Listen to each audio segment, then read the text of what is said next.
혹시 2022년에 부동산 시장을 정말 떠들썩하게 만들었던 그 숨은 폭탄 기억하시나요? 바로 부동산 신탁사의 책임준공 리스크였죠. 오늘 한국신용평가에서 나온 아주 상세한 보고서를 바탕으로요.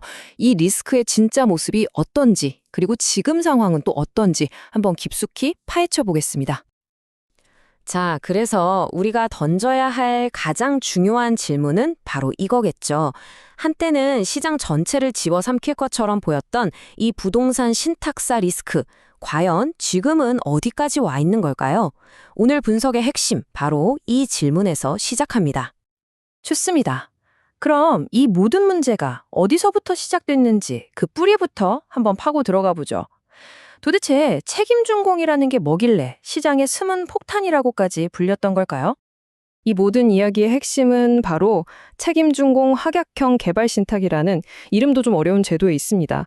이게 뭐냐면요. 아주 간단하게 말해서 신탁사가 걱정 마세요. 이 건물 무슨 일이 있어도 우리가 약속한 날짜에 완공시킵니다.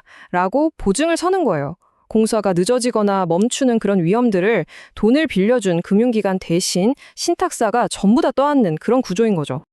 그런데 말이죠. 2022년에 정말 큰일이 터진 겁니다. 아시다시피 원자재 가격이 미친 듯이 오르면서 공사비는 감당이 안 되고 부동산 시장은 순식간에 꽁꽁 얼어붙었잖아요. 그러다 보니 약속한 날짜에 공사를 못 끝내는 사업장들이 여기저기서 나타나기 시작했고 그 모든 책임을 신탁사가 져야 하는 상황이 온 거죠. 말 그대로 연쇄부실 공포가 시장 전체를 확 덮어버린 겁니다. 자, 그게 2년 전 얘기인데 그럼 지금은 어떨까요? 상황이 좀 나아졌을까요? 두 번째 파트에서는 데이터를 보면서 리스크가 과거와 현재 어떻게 확 달라졌는지 한번 확인해 보겠습니다. 와, 이 차트 한번 보세요. 정말 변화가 극적이지 않나요? 2022년 말만 해도 문제가 될 수 있는 사업장이 무려 282개나 됐는데 2025년 6월이 되면 이게 단 39개로 줄어들 거라고 합니다. 그러니까 문제의 덩치 자체가 비교도 안 되게 작아진 거죠. 그리고 이건요, 어쩌면 더 결정적인 데이터일 수 있습니다. 이 사업들을 다 마무리하는 데 들어갈지도 모르는 돈, 즉 잠재적인 자금 부담이 2022년에는 10조 원에 달했는데 지금은 0.9조 원, 그러니까 1조 원도 안 되는 수준으로 떨어졌습니다. 무려 90% 이상이 사라진 거예요. 돈 문제로만 봐도 리스크가 정말 어마어마하게 줄어든 게 눈에 보이죠? 제가 보기에 여기서 진짜 흥미로운 지점은요. 리스크의 성격 자체가 바뀌었다는 거예요. 예전에는 이게 언제, 어디서, 얼마나 터질지 모르는 막연한 공포였다면 지금은 규모는 작아졌지만 책임 소재는 아주 분명해진 문제로 변했다는 겁니다.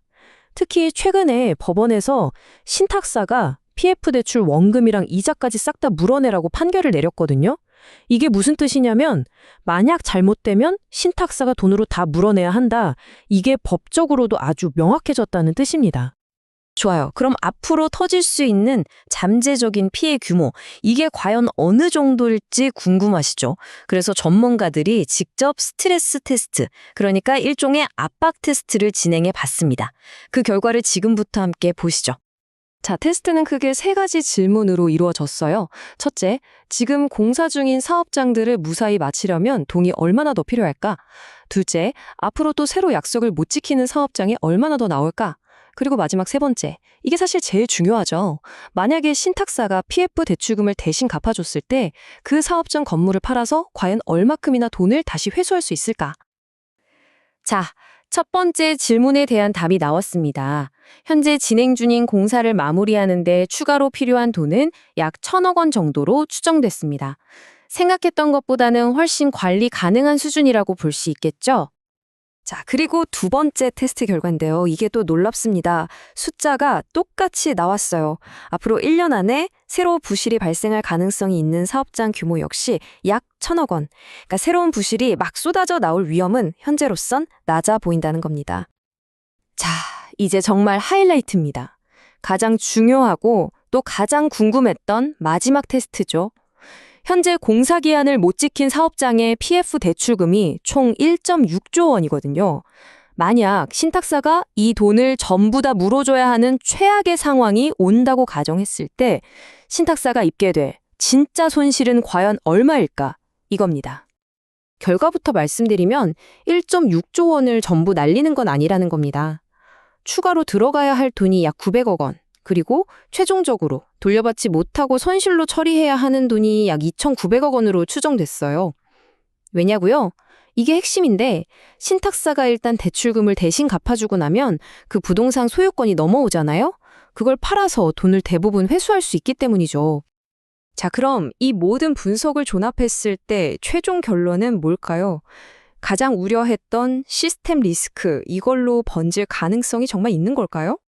한국신용평가의 결론은 아주 명확합니다. 이 책임준공 이슈가 신탁산업 전체의 시스템 리스크로 확대될 가능성을 제한적이다. 딱 이렇게 결론 내렸습니다. 그러니까 이걸 이렇게 정리해 볼 수 있겠어요. 첫째, 산업 전체를 위협하던 큰 폭탄은 거의 다 해체됐다고 봐도 됩니다. 하지만 둘째, 리스크가 아예 사라진 건 아니에요. 이게 중요합니다. 이제는 그 위험이 일부 체력이 약한, 재무적으로 취약한 회사들한테 집중되는 형태로 바뀐 거죠. 그러니까 이젠 산업 전체가 무너지냐 마냐를 걱정할 단계는 지났고 개별 회사들이 얼마나 건강한지 이걸 따져봐야 하는 시점이 된 겁니다. 그러니까 시스템 리스크라는 아주 큰 불은 껐지만 어쩌면 진짜 시험은 이제부터 시작되는 게 아닐까 하는 생각이 드는 거죠. 특히 체력이 약한 개별 회사들한테는 말입니다. 시장이 앞으로 지켜봐야 할 건 바로 이 지점이 아닐까 싶습니다.